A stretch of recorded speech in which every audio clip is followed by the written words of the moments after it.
आप लोग टुकड़े टुकड़े गैंग है, जहाँ जाते वहाँ टुकड़े टुकड़े कर देते हैं। देख अंधभक्त हैं जो बीजेपी भक्त है, मैं सीधे कहूंगा, मैं सीधे कह, मैं डरता नहीं हूँ। हो सकता है कि मेरे खिलाफ भी FIR हो जाए, लेकिन मुझे कोई दिक्कत नहीं, क्योंकि मैं गरीब किसान का बेटा हूँ। आपने देखा उमर खालिद को जेल भेजा गया, बहुत सारे लोगों को जेल भेजा जा रहा है, बहुत उन पे तो केस है ना लगा। नहीं तो केस सरकार दूसरी बार दिल्ली दंगों में नाम आया है उमर खालिद का। दिल्ली दंगों में तो आपने किसान बिल पढ़ा क्या? बिल्कुल पढ़ा। बताइए। पहला वाला मंत्री मोदी के जन्मदिन पे हमने अरे भाई वो तो बोल रहे ना स्किल इंडिया, इतने सारे उन्होंने खोले हुए हैं और कमाल की बात कर रहे हैं। सिर्फ भारत बनाने की बात करते हैं। भारत नहीं, अडानी अंबानी को आत्मनिर्भर करना चाहते हैं आप।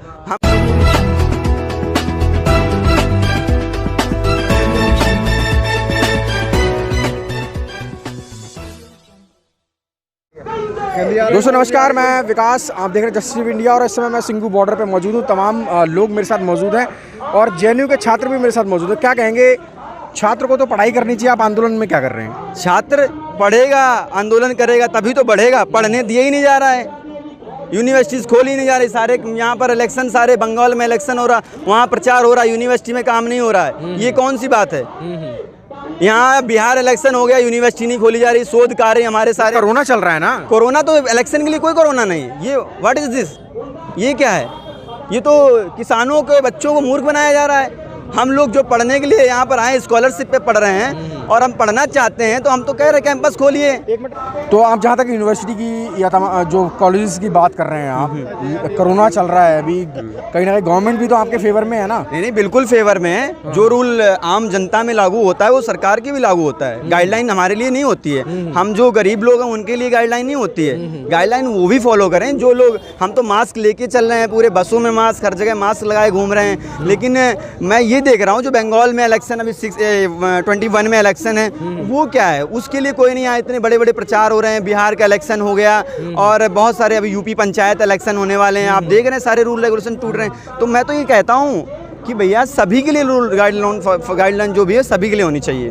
तो अभी JNU क्या करने वाला है? क्योंकि JNU को अगर देखा जाए तो जितने भी प्रोटेस्ट होते हैं, चाहे वो CA NRC का प्रोटेस्ट हो, JNU के विद्यार्थी वहाँ आए और जितने भी प्रोटेस्ट, अभी किसान आंदोलन देश में चल रहा है, तो JNU क्या भूमिका निभाएगा? देखिए, मैं तो इन पाजी लोगों से क्षमा चाहता हूँ कि हम लोग इतना लेट इस आंदोलन में आ रहे हैं, क्योंकि हमारा PhD का कल वाइवा था, इस वजह से हम लोग बाहर नहीं निकल पा रहे, तो ऑनलाइन वाइवा दिया। पहली बात तो मैं यह कहना चाहता हूँ, JNU हमेशा से सोशल जस्टिस के लिए लड़ा है, सोशल जस्टिस के लिए हमेशा लड़ा है। पढ़ाई के साथ लिखाई, पढ़ाई दवाई के लिए हमेशा वो लड़ा है, चाहे वो NRC का मुद्दा हो, चाहे वो CAA का मुद्दा हो, चाहे वो नेशनलिज्म, चाहे एंटी नेशनलिज्म का मुद्दा हो, हमेशा JNU रहा है। अभी JNU इनके लड़ाई में कूद रहा है। हम लोग दिल्ली से स्ट्रेटजी बना रहे हैं, अपने कैंपसेस में जा रहे हैं, डोर टू डोर। एक्चुअली बच्चे नहीं हैं, लेकिन जहाँ जो है बिहार, बंगाल, उड़ीसा, जहाँ जो है हर बच्चा किसानों के साथ खड़ा है। मैं भी, मेरे पिताजी नहीं आ सकते थे देहात से, कानपुर यूपी, लेकिन लोगों का कहना ये है कि आप लोग टुकड़े टुकड़े गैंग है, जहाँ जाते वहाँ टुकड़े टुकड़े कर देते हैं। देखिए, इतना देश का पावरफुल गृह मंत्री, होम मिनिस्टर, उसने अभी तक अरेस्ट नहीं, जो चार्जशीट है, अभी दिल्ली सरकार ने चार्जशीट दाखिल की है, उसने कन्हैया को अरेस्ट नहीं करवाया, MP का इलेक्शन लड़ दिया। तो ये क्या है, इतना पावरफुल गृह मंत्री होने के, तो मैं तो गृह मंत्री में क्वेश्चन खड़ा करता हूँ कि आपके रहते हुए मतलब ये कैसे बाहर घूम रहे हैं? और JNU में अगर एंटी नेशनल है तो फिर क्यों वहाँ पर मतलब इतना बजट जो आपका टैक्स है वहाँ दिया जा रहा है? सबसे बड़ी सोचने वाली बात है ना। तो यही मैं कह रहा हूँ, JNU के जो मुद्दे को भटकाया जा रहा है वो ये हकीकत वाला मुद्दा नहीं है। JNU हमेशा, आप देख लीजिए ना, IAS का जो रिजल्ट आया था सबसे ज़्यादा JNU बच्चे वहाँ थे। IAS का रिजल्ट आता हमेशा JNU बच्चे होते। लोगों की सोच गलत है, लोगों की जो सोच बनाई जा रही ना।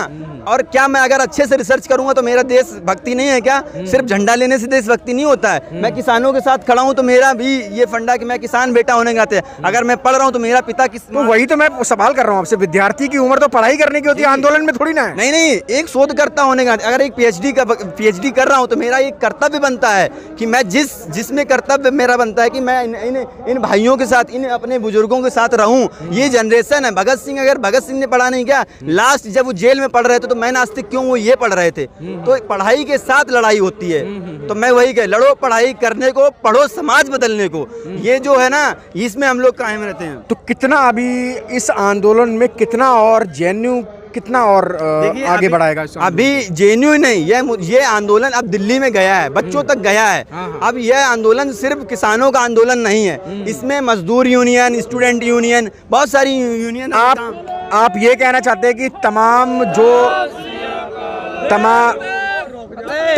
तमाम वो शोषित, पीड़ित, वंचित लोग बिल्कुल जो लगातार सालों से जिनको शोषित और पीड़ित किया जा रहा था, क्या वो अब सारे के सारे किसान आंदोलन? बिल्कुल, सिर्फ वही लोग नहीं आ रहे हैं जो अंधभक्त हैं, जो बीजेपी भक्त हैं। मैं सीधे कहूंगा, मैं डरता नहीं हूँ। हो सकता है कि मेरे खिलाफ भी FIR हो जाए, लेकिन मुझे कोई दिक्कत नहीं, क्योंकि मैं गरीब किसान का बेटा हूँ, और अगर PhD कर पा रहा हूँ किसी भी से, तो ये मेरे पिताजी का सहयोग है। और इन भाई लोगों से मैं तो इनसे क्षमा चाहता हूँ कि इतनी लेट हम लोग कूदे हैं, स्टूडेंट यूनियन इतनी लेट कूदा है आंदोलन में, क्योंकि हम लोगों को कहीं ना कहीं दबाया जाता है। आप देखते हैं कहीं भी हम लोग जाते हैं NRC वाले मुद्दे में, कुछ चिन्हित लोगों को जेल भेज दिया जाता है। आपने देखा उमर खालिद को जेल भेजा गया, बहुत सारे लोगों को जेल भेजा जा रहा है। बहुत उन पे तो केस है ना लगा? नहीं, तो केस है। अभी आप देख लीजिए, जो वो एंटी नेशनल लॉ केस अभी तक नहीं, उसका 2016 का केस अभी तक नहीं। इतना सरकार दूसरी बार, दिल्ली दंगों में नाम आया है उमर खालिद का। दिल्ली दंगों में तो बहुत लोगों का नाम है। दिल्ली दंगों में तो बहुत लोग हैं। यहाँ के जो हरियाणा के जो उप मुख्यमंत्री, उनके पिताजी जो जेल में थे, उनने बीजेपी से अलायंस कर दिया तो उनको बाहर कर दिया। ये कौन सा सिस्टम? सिर्फ आम लोगों के लिए ही नहीं होता क्या भैया? ये हम सब किसान के बेटे हैं, और हम लोग पढ़ाई के साथ लड़ाई भी करना जानते हैं। ये भगत सिंह ने सिखा गए थे, और भगत सिंह ने ये कहा भी था कि लड़ो पढ़ाई करने को, पढ़ो समाज बदलने को। तो हम उस राह पे हैं। अगर हमारे पिताजी लोग यहाँ पर खड़े हैं, अगर मेरे भाई यहाँ सब लोग खड़े हैं, तो मेरा एक पढ़ा लिखा नौजवान होने के नाते मेरा कर्तव्य बनता है कि मैं इनके साथ कंधा से कंधा मिलाकर लड़ाई करूं, क्योंकि मेरा ये समय है कि मैं अगर शोध कार्य कर रहा हूं तो मेरा ये भी है जो मुझे खाने को दे रहे हैं। मैं अगर दिल्ली में बैठा हूं और अगर हॉस्टल में पढ़ रहा हूं तो इन्हीं के टैक्स से पढ़ रहा हूं, इन्हीं से टैक्स से ही पढ़ रहा हूं। तो जेएनयू के चीज़ों को भ्रमित ना किया जाए। मैं संस्कृत विश्वविद्यालय के बहुत सारे मेरे संपर्क में बच्चे हैं, मैं उनसे भी कहता हूं, और मेरे DU से भी बहुत सारे साथी हैं, जामिया से साथी हैं, जो इस आंदोलन में अब सहभागिता निभाएंगे। बहुत जायज़ माने हैं। मैं यूपी से हूँ। मैं आपने किसान बिल पढ़ा क्या? बिल्कुल पढ़ा। बताइए। पहला वाला जो बिल है, भंडारण नियम अधिनियम जो है, उसमें क्या है, मैं एक बहुत बड़ी बात नहीं कहता हूँ, मैं गांव की बात, क्योंकि गांव से बिलोंग करता हूँ। मैं ये बात कहता हूँ, अगर गांव में मान लो कोई बहुत बड़ा बिजनेसमैन आता है, कुछ चीजें भंडारण करके रख लेता है, 25 रुपए किलो गेहूँ खरीद लेता है, हमारे पास, आप ये बिलीव नहीं मानेंगे, किसान का नाज घर नहीं आ पाता, पहले से वो बिक चुका होता है। ये आप सब मानते कि नहीं मानते? क्योंकि मैं जानता हूँ, मेरे पिताजी मुझे फीस देने के लिए, मेरे पिताजी मुझे फीस देने के लिए अभी धान 800-900 रुपए कुंटल बिक रहा है, और MSP 1880 रुपए कुंटल है।